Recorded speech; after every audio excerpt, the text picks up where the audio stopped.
गईले बाजरवा सैया होके तैयारवा सैया कोसिया के साथे लैले सब फल हरवा सैया पावन परबिया होले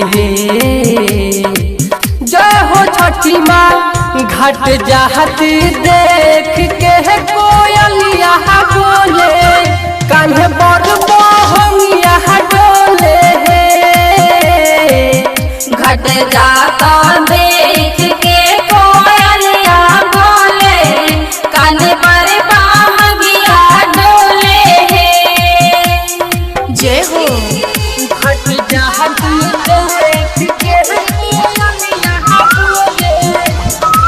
बोला बोला छठी मैया की।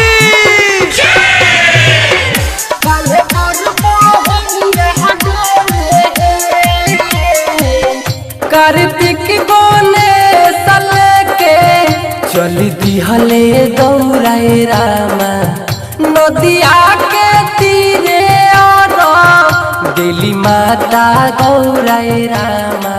सबका से पहले छठ द्रौपदी कार्तिक में पहलीन हो राजपाट के मालिक हो छाने भर में देखा हो गईलीन हो पानी के पतैया डोले जय हो छठी माँ। घाट जाहत देख के कोयलिया डोले कान्हे पर बहंगिया डोले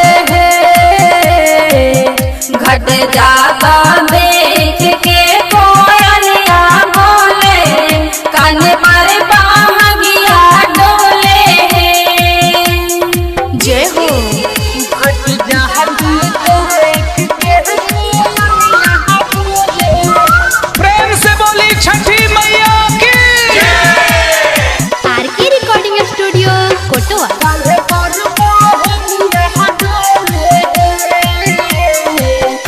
और जिला गावे देखा सब दिवैया रामा पारी करेली छठी मैया सब कर नैया रामा।